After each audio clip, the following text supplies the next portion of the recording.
네, 믿음방패TV 함용식입니다. 한미 정상회담이 오늘 새벽에 끝났죠? 문재인은 지금 비행기 타고 한국으로 오고 있어요. 저는 이 한미 정상회담이 왜 이렇게 급하게 만들어져가지고 문재인이 왜 이렇게 급하게 트럼프를 만나러 미국에 가게 된 것인지 이게 너무나 궁금했어요. 왜 문재인은 한미 정상회담을 이렇게 급조해서 굳이 이렇게 급하게 트럼프를 만나러 미국에 가야만 했느냐? 이게 너무나 궁금했단 말입니다. 많은 분들이 그걸 궁금해 하는데요. 저도 궁금했어요. 왜냐면은 이렇게 급하게 트럼프를 만나러 미국에 갈 이유가 하나도 없었거든요. 아무것도 준비가 안 된 상태에서. 문재인이 미국에 가기 전에 어떤 얘기를 계속했습니까? good enough deal. 그 알량한 good enough deal. 계속 그 얘기를 했잖아요. 근데 미국에서 뭐라 그랬어요? 야, good enough deal 그 얘기 하려면은 오지 마. 강경화한테 그렇게 얘기했거든요. 강경화가 문재인이 미국 가기 한 10일 전쯤에 먼저 미국에 갔잖아요. 폼페이오 만나러. 강경화도 갔고, 김현종도 갔고, 정경두도 갔고. 한미 정상회담 준비하러. 근데 굿 이너프 딜 자꾸 그런 얘기 하려면은 강경화 너 오지 마. 트럼프 폼페이오가 강경화한테 사실상 그렇게 얘기를 했거든요. 북한이 비핵화하기 전까지 북한에 대한 경제 제재 우리 풀어줄 수 없어. 근데 왜 자꾸 굿 이너프 딜 그 얘기하고 앉아 있어?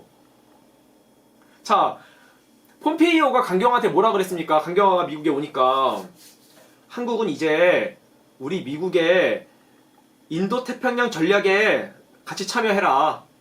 그리고 한미일 삼각동맹 이거 문재인 정부야. 이 한미일 삼각동맹 빨리 회복시켜. 이걸 요구했거든요. 문재인이 오기 전까지 미국에 오기 전까지 미국은 계속 문재인한테 그걸 요구한 겁니다. 너 그런 거 해결되지 않았으면 미국에 오지 마. 사실상 그런 뜻이었죠. 그리고 VOA, 미국의 국무부 산하 관영 언론사죠. 거기서 문재인이 미국 오기 전까지 계속 어떤 뉴스를 터뜨렸습니까? 한국에 어떤 불법 상선들이 있는데 이것들이 남중국해, 동중국해에서 북한하고 불법 환적 선박을 해서 석유를 계속 넘겨주는 것 같아. 아니 사실상 넘겨주고 있잖아.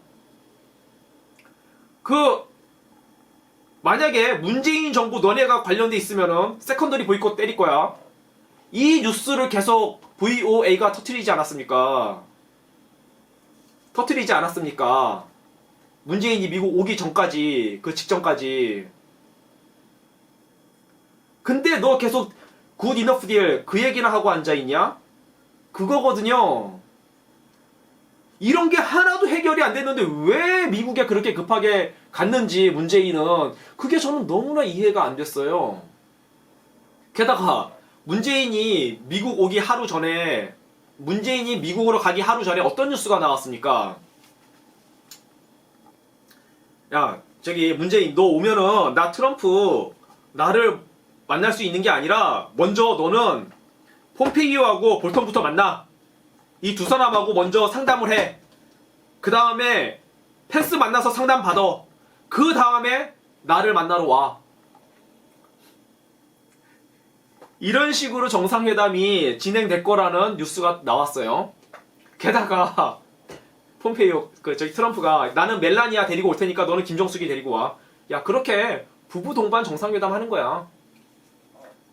그렇게 부부 동반 정상회담 하다가 우리 둘이 잠깐 얘기하고 그 다음에 바로 만찬 갖고 만찬하고 확대 정상회담을 그렇게 같이 갖는 거야. 이렇게 해가지고 전체적인 정상회담 시간은 2시간이다. 딱 2시간.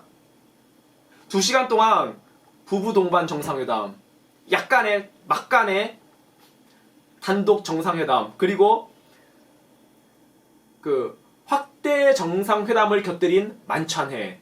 이렇게 해서 2시간밖에 안 돼요. 그것 때문에 문재인이 트럼프를 만나러 간 거예요, 미국에. 그래서 저는 왜 이렇게 하나도 준비 안 된 정상회담을 하러 미국에 가는 것인지 문재인이 그게 너무나 이해가 안 됐어요.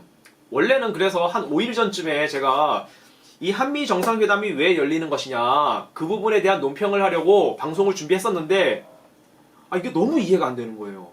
시나리오가 안 나와요. 시나리오가. 그래서 그때 방송을 못했고 그래서 제가 이 며칠 전부터 한번 쭉 나열해 봤어요. 이 한미 정상회담이 열리기 전에 한반도 주변에는 어떤 일들이 발생했는지 그것들을 이렇게 한번 쭉 나열해 봤어요. 자, 2월 말에 하노이 미북 정상회담이 결렬된 이후에 3월 5일 북한 동창리에서 그 미사일 발사대가 재건축되고 있다는 모습이 포착이 됐죠. 그와 동시에 같은 날짜 3월 5일 날 그때서부터 지금까지도 계속 미군의 정찰기들이 거의 대부분의 종류의 정찰기들이 한반도에 다 몰려들었어요. RC135W 그 리벳 조인트, RC135U 컨베센, U2 정찰기, RC12X 가드레일, 심지어 E3 조기경보 통제기, 그리고 RQ4 글로벌 호크. 하여튼 이런 거의 대부분의 종류의 미군 정찰기들이 한반도에 집결했다 이 말입니다. 그리고 3월 20일 날 댄 코츠 미국 D&I 국장이 한국에 방문했어요. 전 이거 보면서 이거 뭔가 상당히 상황이 심각하구나 그걸 느꼈거든요. 그 4일 전에 댄 코츠가 한국에 오기 4일 전에 어떤 뉴스가 떴냐면은 그 미국 군사 소식지에 어떤 뉴스가 떴냐면은 미 해군의 버지니아급 일리노이호 핵잠수함이 일본 요코스카항에 입항했다는 뉴스가 나왔어요. 3월 16일 날 댄 코츠가 3월 20일 날 왔고요. 저는 그때까지만 해도 왜 이 핵잠수함이 동북아에 왔는지 그거를 잘 몰랐어요. 저는 그냥 단순하게 어떻게 생각을 했냐면은 그 일리노이 핵잠수함이 오기 그 며칠 전에 그 미 해안경비대의 버설프함이 동북아에 왔거든요. 그 버설프함의 목적은 뭐냐면은 남중국해에서 중국과 북한 사이의 해상 밀무역을 그 석유를 환적 선박하는 그 해상 밀무역을 차단하고 납포하기 위한 목적으로 온 거거든요. 그러면 중국에 해군이 개입할 수가 있잖아요. 바로 그런 위험이 있기 때문에 그 버설프함을 바다 밑에서 호위하기 위해서 그 일리노이호 핵잠수함이 동북아에 온 것이다. 저는 단순하게 그렇게 생각을 했어요. 근데 그게 아니더라고요. 그게 아닌 게 거의 확실해요. 뭐냐면은 4월 4일 날 어떤 뉴스가 터졌냐면요. 북한 신포항에서 북한이 3,000톤급 잠수함의 건조가 거의 완료가 됐다는 뉴스가 떴습니다. 4월 4일 날.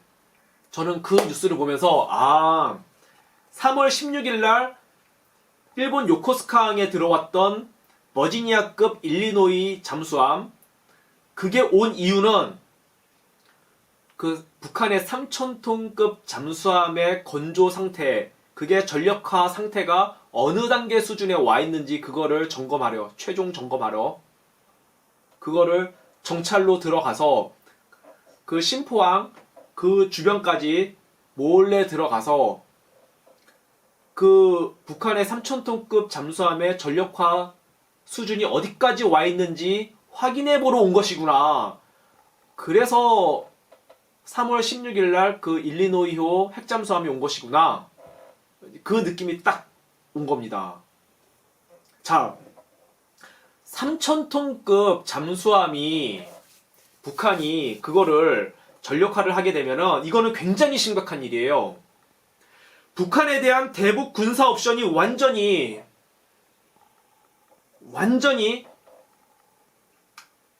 그 무력화가 되든지 아니면 완전히 새로 바뀌어야 되는 겁니다. 완전히.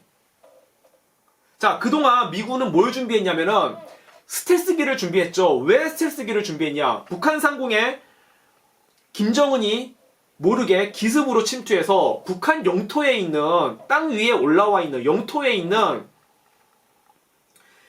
이동식 미사일들을 잡아내려고 최초 공격에서 그걸 잡아내려고 미군은 지금까지 스텔스기들을 F-35, F-22, B-2 스텔스기들을 그렇게 준비시켜 왔단 말입니다. 근데 만약에 북한이 3,000톤급 잠수함을 전력화시키게 되면은 그 3,000톤급 잠수함에는 SLBM 그 탄도미사일이 4개에서 6개까지 들어가거든요.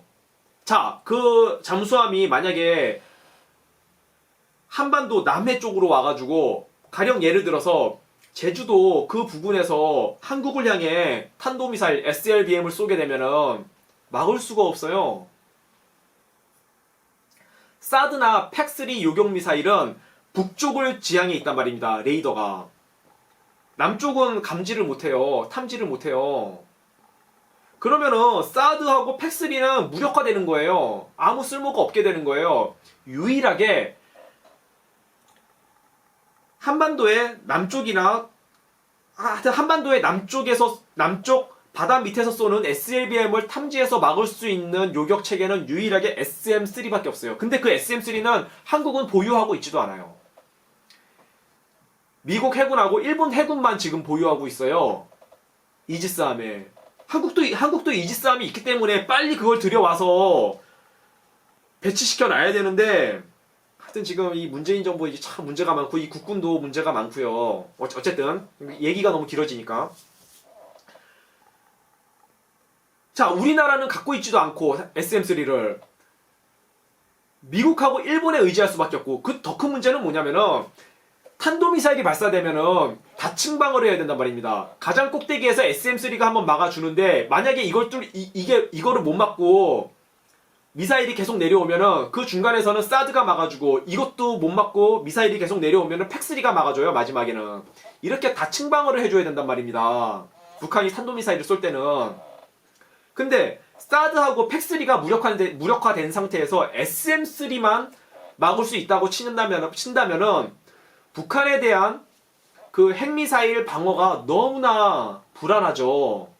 그렇게 되면은 북한에 대한 대북 군사 옵션 자체가 거의 불가능해져요.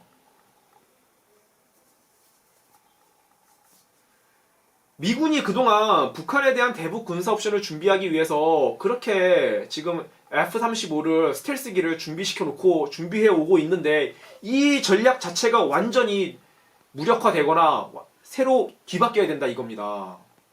사실상 북한에 대한 군사 옵션이 불가능해지는 겁니다. 김정은이가 3,000톤급 잠수함을 손에 넣는 순간 굉장히 심각한 문제예요.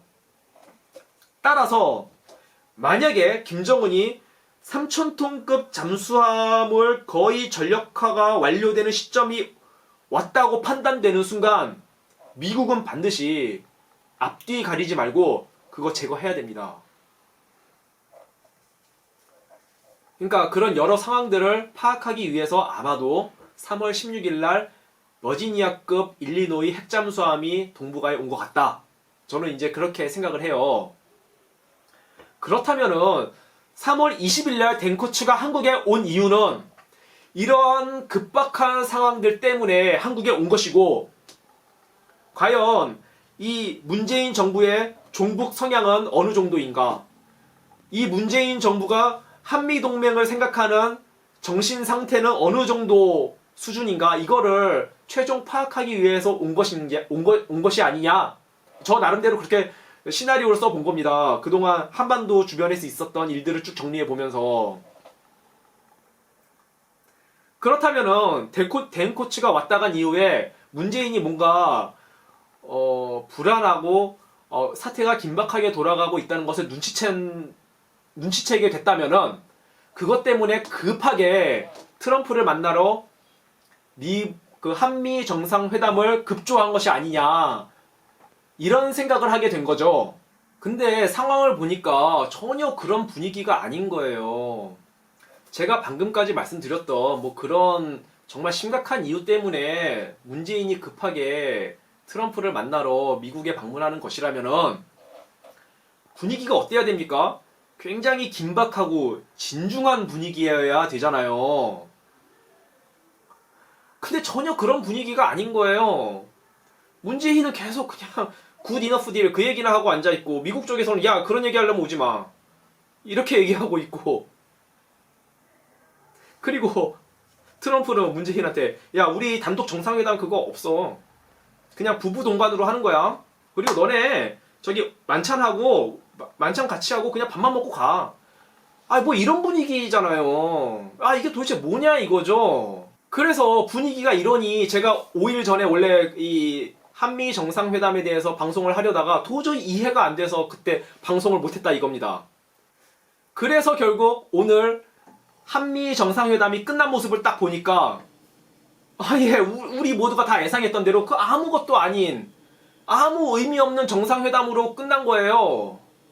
아무 의미가 없었어요. 문재인은 트럼프한테 그렇게 얘기한 것 같아요. 야, 우리가 미국 무기 많이 사줄 테니까 트럼프 씨 북한에 대한 경제 제재 좀 풀어주세요. 뭐 그런 얘기 했던 것 같아요. 문재인은. 근데 트럼프는 야, 금강산 관광 그 개성공단 그 재개 없어. 그리고 북한에 대한 경제 제재 해제 없어. 비핵화 해야 경제 제재 해제할 수 있어. 그렇게 딱 잘라 얘기했고요. 트럼프는. 근데 문재인은 트럼프한테 그렇게 미국 무기 많이 사주겠다고 얘기를 해놓고도 오히려 트럼프한테 협박을 당한 것 같아요. 왜냐면은 아까 말씀드렸던 한국의 불법 상선들이 북한하고 해상 밀무역을 하는 것 때문에 세컨더리 보이콧 맞을 수 있다는 거. 그것 때문에 오히려 미국 무기 많이 사주겠다고 해놓고도 트럼프한테 협박당하고 온 것 같다 이겁니다. 문재인은. 자, 여러분 혹시 시간 되시는 분 있으면은 트위터를 한번 찾아보세요. 트럼프, 펜스, 폼페이오, 볼턴 이 네 사람 트위터를 한번 찾아보세요. 이 네 사람이 지금 시간이 1시인데 오후 1시인데 이 네 사람이 아무도 문재인 만난 얘기를 아무도 안 하고 있어요. 한국의 대통령이 미국에 왔다 갔는데 문재인이 미국에 오기 전에도 문재인의 한국의 대통령이 온다는 얘기를 아무도 트윗에 안 올렸고요. 만나고 난 이후에도 문재인을 만났다는 얘기를 아무도 트윗에 안 올리고 있어요. 이거 솔직히 개 쪽팔림 아닙니까? 참. 그래서 제가 이해가 안 됐어요. 왜 문재인은 이런 개 쪽팔림을 당하러 미국에 갔나? 왜 간 거야, 미국에? 이해가 안 된다 이거죠. 저기 폼페이오는요, 문재인 만나고 나서 어떤 트위터를 올렸냐면요, 이스라엘 네타냐후 총리, 그 사람이 다시 요번에 재선해서 축하한다, 그거 트윗을 올렸어요. 이거 완전 문재인 완전 개망신 아닙니까? 개망신.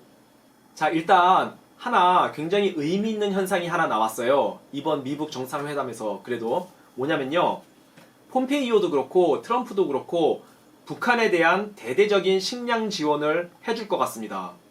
지난 하노이 미국 정상회담이 결렬된 이후에 그때 트럼프가 기자회견에 나와서 기자회견할 때 어떤 얘기를 했냐면요, 북한에 대한 제재를 더 강화하진 않을 것이다. 왜냐하면은 북한의 주민들도 많이 살고 있기 때문에 그들에게 더 이상의 고통이 가해지면 안 되기 때문에 대북 제재를 더 강화하진 않을 것이다. 이런 취지의 말을 했거든요. 트럼프가 실제로. 그거하고 연관이 돼 있습니다.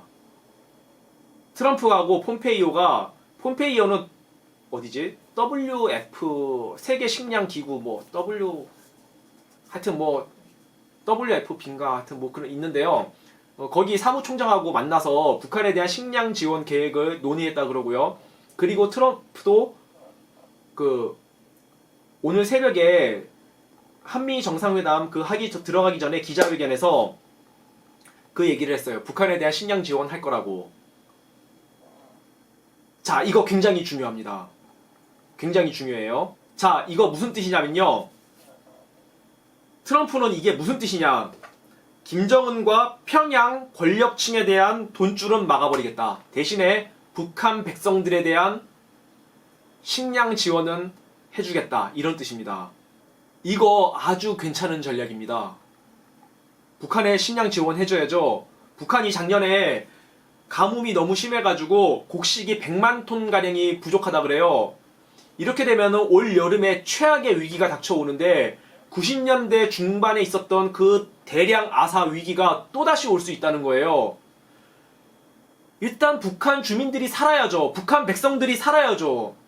잘못하면 다 굶어 죽지 않습니까? 수십만에서 100만 단위 이상이 또다시 굶어 죽을지도 모르는데 일단 살려놔야 되지 않습니까? 자, 그럼 어떤 분들은 이렇게 얘기할 수가 있습니다. 북한에 대해서 식량 지원을 해주면은 김정은 정권이 더 오래 유지되는 거 아니냐 이렇게 말씀하실 수가 있어요. 그런데 가장 중요한 거는요. 지금 북한 백성들이 죽어가고 있지 않습니까? 살려야죠. 일단은 북한 백성들을 살려야죠. 그게 가장 중요하고요. 그리고 어차피 김정은은 북한에 식량이 있던 없던 그놈은 어차피 북한 주민들을 탄압해서 정권을 유지하는 놈이기 때문에 그게 북한의 식량을 지원해 주거나 안 해주거나 그게 그렇게 큰 김정은 정권 유지의 어떤 요소가 아니라 이거죠. 자, 그러면 어떤 분들은 또 이렇게 말씀하실 수가 있어요. 북한에 식량을 지원해주면은 트럼프가 북한에 식량을 지원해주면은 그 대부분의 식량이 북한 권력층하고 군수물자 쪽으로 빠지지 않겠느냐 이렇게 말씀하실 수가 있는데 그게 과거에는 그랬습니다. 과거에는 그랬는데 이제는 상황이 바뀌었어요. 자, 트럼프가 북한의 식량을 대규모로 지원을 해주면서 어떤 전략을 펴겠습니까? 트럼프는 그 사실을 전 세계 언론에다가 뻥뻥 때릴 겁니다. 그렇게 되면은 미국이 북한에 대규모의 식량을 지원해줬다는 그 사실이 북한 주민들한테 그 뉴스가 다 들어가게 되죠. 이제는. 과거에는 그러지 못했는데 이제는 북한에도 인터넷과 스마트폰이 많이 보급이 됐기 때문에 그러니까 트럼프가 아주 요번에 괜찮은 전략을 쓴 거예요. 해상에서 이뤄지는 환적 선박들의 그 석유 밀거래 그거는 완전히 차단시킨다. 그리고 김정은의 돈줄은 완전히 차단한다. 그러나 북한 주민들에 대한 식량은 지원해준다. 자, 미국이 북한에 대규모의 식량을 지원해줬다는 그 뉴스가 북한 주민들에게 들어갑니다. 그러면은 북한의 그 고위층들이 그 식량을 딱 모두 자기네들이 주고 가격 조절할 수 있겠습니까? 북한 주민들이 그 뉴스를 다 알고 있는데 풀어줘야죠. 식량을 당연히 북한 주민들한테. 트럼프는 그 김정은이 그리고 북한의 핵심 권력층들이 이렇게 할 수밖에 없게끔 언론을 유도해 나갈 겁니다. 네, 결론적으로 트럼프가 북한에 대규모 식량 지원을 해주겠다고 말한 이 사실은 아주 괜찮은 전략이고요. 뭐 이제 방송을 마치려고 하는데요. 문재인이 이번에도 또 태극기를 안 달고 왔더라고요. 그 태극기 배지를. 그 사진 보시면은 이게 일국의 정상을 만나는 자리 아닙니까? 트럼프는 성조기 달고 나왔잖아요. 근데 문재인은 저게 태극기도 아니고 저게 뭔가 했는데 알고 보니까 임시정부 수립 100주년 기념 배지더라고요. 아니 뭡니까 이거. 정상을 만나는 자리인데 태극기 달고 나와야 되는 거 아니에요? 뭐 미국까지 가서 한국의 임시정부 수립이 100주년 기념을 그거 알릴 게 뭐가 있어요. 정상을 만나는 자리인데 태극기를 달고 나와야지. 뭔 놈의 임시정부 100주년 배지를 달고 나오냐 이거예요 문재인은. 나 진짜. 이제 뭐 방송 마치려고 하는데요. 요즘에 애완동물 관련된 유튜브 방송이 많이 있잖아요. 제가 이제 어제 그 동영상을 하나 보다가 이건 조금 좀 심하다 이런 생각이 들어서요. 뭐냐면은 저 사실 동물 굉장히 좋아하거든요. 뭐 강아지, 고양이, 새, 소, 소도 좋아하고 말도 좋아하고 저 동물 굉장히 좋아하는데 그 뭐 어디 지나가다가 뭐 길고양이나 유기견 같은 거 있으면은 아니 뭐 어떻게든 가까운데 편의점이 있으면 소세지 같은 거라도 사서 이렇게 막 뭐 좀 먹이를 주려고 항상 좀 그런 마음이 있는데 그리고 나중에도 제가 돈을 많이 벌어서 큰 집을 구하게 되면은 뭐 사모예드라든가 말라뮤트 아니면은 뭐 진돗개 이런 중형급 이상의 개를 한번 꼭 키워보고 싶은 마음이 있는데 동물을 저도 굉장히 좋아해요. 근데 어제 제가 그 영상을 보면서 이건 좀 심하다. 우리나라가 애완동물에 대한 사랑이 좀 도가 지나쳤다 이런 생각이 좀 들었는데요. 그 어떤 버려진 유기견이 있었어요. 그 동영상에 병든 유기견인데 그 병이 들어서 그 주인이 이제 버린 거죠. 그걸 어떤 여자분이 자기가 데려와서 수백만 원을 들여서 수술시키고 약 사줘서 치료를 다 시켰습니다. 그리고 이제 그걸 잘 키우게 됐다고 그걸 너무 미화하시더라고요. 그 여자분께서. 그러면서 이제 그 버린 놈한테는 한마디 쏘아 붙였죠. 걔가 병들었다고 이렇게 막 버리지 말아라. 뭐 이런 식으로. 내가 이렇게 수백만 원 들여서 다 치료해서 지금 내가 잘 키우고 있다. 뭐 이렇게 얘기하면서 상당히 미화하는 그런 내용이었는데 근데 우리가 길거리 지나가다 보면은 폐지 주우러 다니시는 할머니, 할아버지들 굉장히 많이 볼 수 있지 않습니까? 우리 솔직히 그런 분들 볼 때 만 원 한 장 그런 분들에게 건네드리지 않잖아요. 그런데 그깟 개 한 마리 가지고 수백만 원을 쓸 수 있냐 이거예요. 같은 인간한테는 그렇게 안 해주면서. 북한의 백성들이 지금 죽어가고 있지 않습니까? 근데 그깟 개 한 마리한테 수백만 원을 쓰면서 그게 뭐 대단한 일을 한 것이냐. 아니 물론 뭐 그렇게 하는 거 뭐 다 좋은데 그렇게 하시기 전에 북한에 죽어가는 우리 저기 같은 동포들 먼저 생각하고 북한까지 안 가더라도 우리 주위에 힘들게 어렵게 사시는 분들 많잖아요. 그런 분들을 먼저 생각해야 되지 않을까. 우리 보수 우파 시민들께서는 한 번쯤 이런 생각을 해보는 것도 좋지 않을까 해서 한번 말씀드렸고요. 근데 뭐 저도 사실 잘 살고 있는 건 아니고요. 저도 부족한 점이 많고 뭐 그냥 그런 말씀 드리고 싶었습니다. 네, 감사합니다.